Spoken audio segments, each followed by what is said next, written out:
बस एक बार पूरी वीडियो देख लेना। आप डायन, चुड़ैल, भूत, प्रेत इन सब चीजों में मानते हो कि नहीं, वो तो मैं नहीं जानता, पर इन केसेस को एक बार सुन लो और फिर अपने लिए डिसाइड कर लो। नंबर 5, रोज हॉल, मोंटेगो बे, जमाइका। ये घर साल 1770 में बना था और इसमें जॉन पाल्मर और उनकी वाइफ एनी पाल्मर रहती थी। पर ये जो एनी पाल्मर थी, यही इस कहानी की सबसे खतरनाक लेडी है। जॉन ने एनी से शादी तो किया था, पर एनी का इतिहास जाने बिना।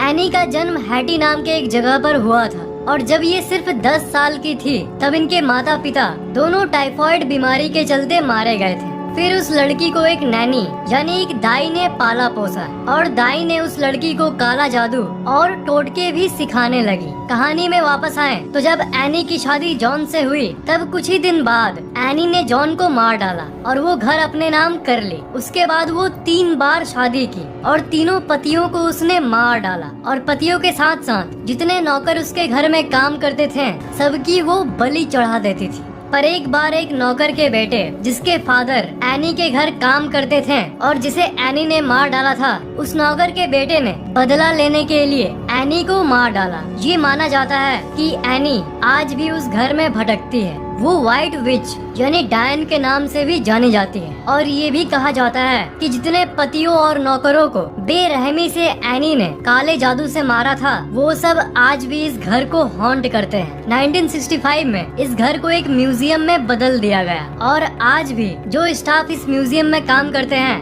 सब रात के समय पैरानॉर्मल चीजों को रिपोर्ट करते हैं, जैसे गेट अपने आप बंद हो जाना और इंसानों की ऐसी चीखें सुनाई देती है मानो किसी को मारा जा रहा हो और ये आवाजें रात के समय पूरे बिल्डिंग में गूंजती है। Number 4, the valley house, California. 1856 में एक बिजनेसमैन जिनका नाम था थॉमस वैली और उनकी वाइफ एना वैली, उन्होंने अपने लिए एक खूबसूरत सा घर बनाया। पर उन लोगों को ये नहीं पता था कि जिस जगह पर वो अपना घर बना रहे हैं वो एक ग्रेव यार्ड था यानी एक कब्रिस्तान था। घर बनने के बाद ये लोग उसी घर में नॉर्मली रहना शुरू कर दिए, पर फिर पैरानॉर्मल घटनाएं शुरू हो गई। थॉमस की जो सबसे छोटी बेटी थी वो हमेशा ये कहती थी कि उसे किसी की चलने की आवाजें सुनाई देती थी। कुछ दिन बाद थॉमस का एक नया बेटा जन्म लिया, पर वो जब सिर्फ 18 महीने का था तब बदकिस्मती से उसकी मौत हो गई और 1885 में वायोलेट वैली जो उनकी बेटी थी उसने भी अपने आप को गोली मारकर आत्महत्या कर लिया। मतलब इस कब्रिस्तान पर बने इस घर पे इस फैमिली के साथ हमेशा बुरा ही हुआ और धीरे धीरे करके पूरी वैले फैमिली खत्म हो गई। धीरे धीरे सबकी मौत हो गई और आखिर में थॉमस वैले और उनकी वाइफ एना वैले की भी मौत हो गई। और उसके बाद जो फैमिलीज इस घर में आती सबके साथ कुछ न कुछ बुरा हो जाता। अजीब पैरानॉर्मल रिपोर्ट्स के चलते जैसे जैसे समय बीतता गया वो घर एक हॉन्टेड घर के नाम से जाना जाने लगा। उसके बाद कोई उस घर में रहने की हिम्मत नहीं किया और आखिर में उसे एक म्यूजियम में कन्वर्ट कर दिया गया। पर आज के समय में भी कई लोगों का ये कहना है कि उस घर के मालिक थॉमस वैले को आज भी कई लोग देखते हैं। एक बहुत बड़े टीवी पर्सनालिटी और एक्टर जिनका नाम है रेगिस फिल्बिन, उन्होंने भी इस घर को विजिट किया था एडवेंचर के लिए, क्योंकि ये आत्माओं को नहीं मानते थे। पर जब वो वापस आए तब वो शौक में थे। उन्होंने ये कहा कि उन्होंने थॉमस वैली की वाइफ एना वैली को देखा, जिनकी कहानियाँ वो सुनते आ रहे थे उसे उन्होंने अपनी आँखों से देखा। उन्होंने कहा कि रात को अचानक से वो उनके सामने आ गई और थोड़ी देर बाद गायब भी हो गई। उन्होंने सीरियसली पब्लिक में ये कह डाला कि आज के बाद मैं उस घर के तरफ कभी देखूंगा भी नहीं। रेगिस ने ये कहा था कि ज्यादातर लोग इन चीजों में यकीन नहीं करते हैं क्योंकि उन्होंने कभी ऐसी चीजों को देखा ही नहीं, पर मैं दावे के साथ कह सकता हूँ कि उस घर में कुछ अजीब जरूर था। एक कॉमेडियन जिनका नाम है टॉम ग्रीन, वो भी इस घर में एक बार रात गुजारने के लिए गए थे, ये देखने के लिए कि क्या होता है इस घर में। ये उस समय यूएस की सबसे हॉन्टेड हाउसेस में से एक था, इसलिए एडवेंचर और थ्रिल के लिए ये फेमस लोग उसमें जाते थे। टॉम ग्रीन ने ये कहा कि किसी बच्चे की चिल्लाने की आवाज उन्हें इस घर में सुनाई दे रही थी और बहुत डरावनी और अजीब आवाजें उस घर में गूंजती थी। उस समय जब वेले फैमिली जिंदा थी तब उनके पास एक डॉग था जिसका नाम था डॉली। तो आज के समय में जितने लोगों ने इस घर में विजिट किया है उनमें से कुछ लोगों ने एक डॉग को भी घूमते हुए देखा है जो रैंडमली अपीयर होता था और गायब भी हो जाता था। Number 3, बॉर्ली रेक्टोरी, England.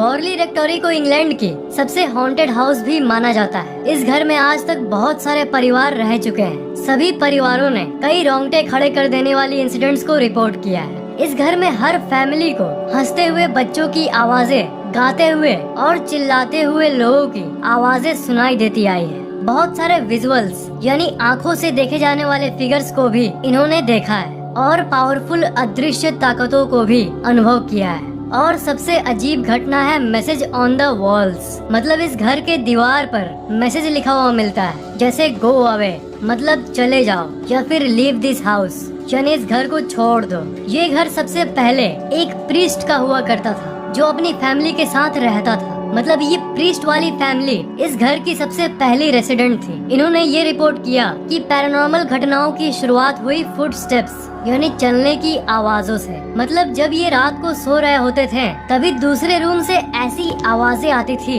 जैसे मानो कोई चल रहा हो या दौड़ रहा हो। और इन्हें घर में बहुत सारे नन दिखाई देती थी जो कि दिखती थी और गायब हो जाती थी। इन्हीं घटनाओं के चलते उस फैमिली ने इस घर को छोड़ दिया, पर बाद में नए नए फैमिलीज आकर इस घर में रहने लगे जो कि आत्माओं पर यकीन नहीं करती थी। पर बाद में उन्हें भी ये घर छोड़ना पड़ा और इन्हीं रिपोर्ट्स के चलते 1937 आते आते ये घर वैकेंट यानी खाली हो गया और एक हॉन्टेड जगह के नाम से प्रसिद्ध हो गया। उस समय एक बहुत फेमस पैरानॉर्मल रिसर्चर थे जिनका नाम था हैरी प्रिंस। वो बहुत दिनों से इस घर के रिसर्च में लगे हुए थे। तभी जब ये घर खाली हुआ तब इन्होंने इस घर में पूरे 1 साल रहने का तय किया। इन्होंने ये तय किया कि 1 साल तक ये इस घर में रहकर इसकी सच्चाई पता करेंगे और अपने अनुभव दुनिया के साथ शेयर करेंगे। इनके साथ भी बहुत डरावनी घटनाएं हुई।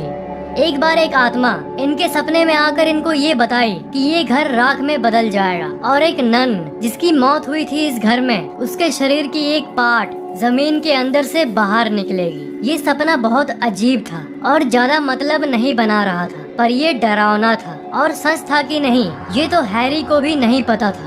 पूरे 1 साल में सबसे ज्यादा अमेजमेंट और परेशानी इन्हें उस सपने से ही हुई। पर 1939 तक इस घर को कुछ नहीं हुआ और न ही किसी तरह का बॉडी पार्ट पाया गया, क्योंकि 2 साल बीत गए थे और घर को कुछ नहीं हुआ था। इसलिए उस सपने को एक बिना मतलब वाला सपना मानकर वो इस घर पर से ध्यान हटाकर दूसरे हॉन्टेड घरों के इंस्पेक्शन में चले गए। वक्त बीतता गया और 1939 में एक नया आदमी इस घर में रहने लगा। एक दिन अचानक इस घर के एक रूम में आग लग गई और आपको यकीन नहीं होगा कि राख के अंदर से हड्डियां पाई गई। वो हड्डियां उस नन की थी कि नहीं या किसी और की, ये कोई नहीं जान सका। उसके बाद उस घर के रूम को रिकंस्ट्रक्ट कर दिया गया। मतलब जो छोटा रूम जल गया था उस जगह नया रूम बनवा दिया गया और उन हड्डियों को अच्छी तरह से बरी कर दिया गया। मतलब दूर के एक बड़े कब्रिस्तान में प्रॉपर बरियल कर दिया गया ताकि उस नन की आत्मा को शांति मिले। उसके बाद आप मानो या ना मानो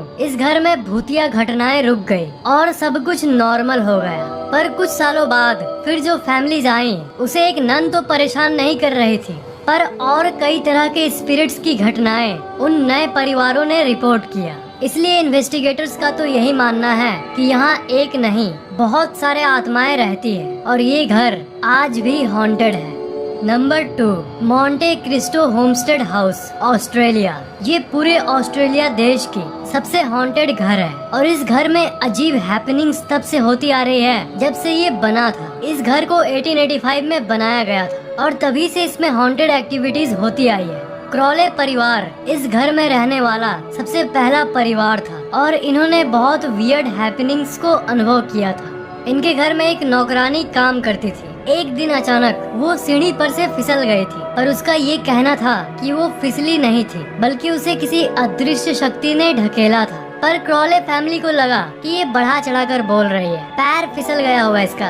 इस घटना पर किसी ने उतना ध्यान नहीं दिया, पर जब वो ठीक होने के बाद वो फिर से काम करना शुरू कर दी तब फिर से वो सीढ़ी के उसी जगह से गिर गई। पर इस बार उस नौकरानी ने पूरे दावे के साथ कहा कि सीढ़ी से वो गिरी नहीं थी, पर उसे कोई अननोन फोर्स बार बार ढकेल दे रहा था। उसके बाद जब वो नॉर्मल होकर काम करने आई तो एक बार फिर से वो सीढ़ी के उसी जगह से गिरी, पर इस बार वो इतनी जोर से गिरी कि अनफॉर्चुनेटली गहरी चोट के चलते उसी समय उसकी मौत हो गई। उस घटना के बाद जब एक दूसरी मेड काम करने आई तो बालकनी से गिरने के चलते उसकी भी मौत हो गई। उसका एक बेटा था हैरोल्ड, उसका कोई परिवार नहीं था, सिर्फ उसके मदर के बदले और उसका कोई नहीं था जिसकी अब मौत हो चुकी थी। तो फिर घर वालों ने इंसानियत के नाते उसके बेटे को रख लिया, पर एक एक्सीडेंट के चलते उसकी दिमागी हालत बिगड़ गई और वो मेंटली पागल हो गया और उसे घर के पीछे एक छोटे रूम में बांध कर रख दिया गया। घर वालों ने ये तय किया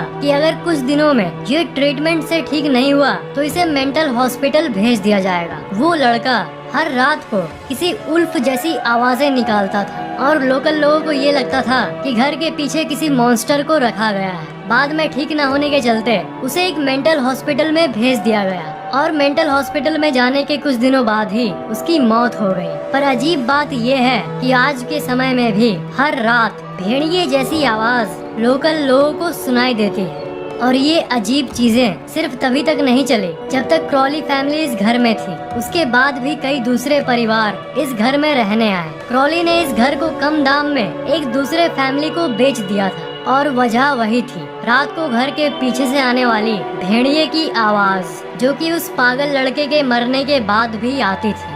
1948 में जब एक नया परिवार इस घर में आया, आने के कुछ दिनों बाद ही उस परिवार के साथ अजीब घटनाएं होनी शुरू हो गई। आवाजें सुनाई देना तो कॉमन बात हो गई थी, पर हद तब हो गई जब एक दिन उस परिवार का एक सदस्य मरा हुआ मिला और उसे किसने मारा आज तक कोई नहीं जान सका। उसके बाद जो फैमिलीज आई उन्होंने भी कई तरह के परछाइयों को देखा। सभी ने घरों के अंदर लाइट्स और अदृश्य ताकतों को महसूस किया। बाद में जितने फैमिलीज आई वो इस घर की इतिहास सुनते ही इस घर को छोड़ देती थी। जो भी इस घर में जाता वो कुछ ही दिनों में इस घर को छोड़कर चला जाता। और आज की बात करें तो आज इसमें कोई रहता तो नहीं, पर ये घर आज भी ठीक उसी जगह पर खड़ा है। Number 1, haunted vicarage, Borgvattnet, Sweden. Sweden में एक गांव है जिसका नाम है बॉर्गवैटनेट और इसी गांव में एक घर है जो कि पूरे स्वीडन देश की सबसे हॉन्टेड घर है। ये घर साल 1876 में बना था और इस जगह सबसे पहली भूतिया घटना साल 1927 में हुई थी, जब इस घर में रहने वाले लोगों ने कई अजीब घटनाओं को शेयर किया, जिसमें से एक रिपोर्ट बहुत ही ज्यादा डरावनी थी। एक निवासी एक समय अपने कपड़ों को अलमारी में रख रहा था, तभी अचानक एक कपड़ा अपने आप ही फट गया, वो भी उनकी आंखों के सामने। उन्हें पहले मोमेंट में ही शक हो गया था कि इसे कोई अदृश्य ताकत ही कर रही है। 1930 में इस घर में एक प्रीस्ट रहता था और उन्होंने एक रात एक औरत को देखा था जो कि ग्रे कलर की कपड़े पहनी हुई थी। वो लड़की उनसे दूर जा रही थी, पर अचानक से उनके आंखों के सामने ही वो गायब हो गई। 1940 के समय में एक कपल इस घर में रहने आया और उन्होंने भी कई अनएक्सप्लेनेबल चीजों को अनुभव किया। इन्हें अपने कमरों में चिल्लाने की आवाजें सुनाई देती थी और कमरे का सामान अपने आप ही हिलने लगता था। इस घर में इन कपल्स के बदले और कोई भी नहीं रहता था, पर एक सुबह उठकर इन्होंने ये देखा कि अलमारी रूम के एक कोने से दूसरे कोने में चली गई है और उसके अंदर के सारे कपड़े फटे हुए हैं। उस कपल से मिलने एक बार एक गेस्ट आई थी। रात को वो गेस्ट रूम में सो रही थी। तभी रात को 2:30 बजे के करीब उसकी नींद टूटी और उसने देखा कि 3 चुड़ैल जैसी दिखने वाली फिगर्स उस औरत के तरफ देख रही थी। तुरंत उसने लैंप जलाया, तब भी वो 3 फिगर्स इस औरत को देख ही रही थी। उसने चिल्लाने की कोशिश की पर उसके मुंह से आवाज नहीं निकल रही थी, पर कुछ सेकंड्स बाद ही पलक झपकाते ही वो 3 फिगर्स गायब हो गई थी और उसकी आवाज भी नॉर्मल हो गई। ऐसी अजीब घटनाएं इस घर में होती थी।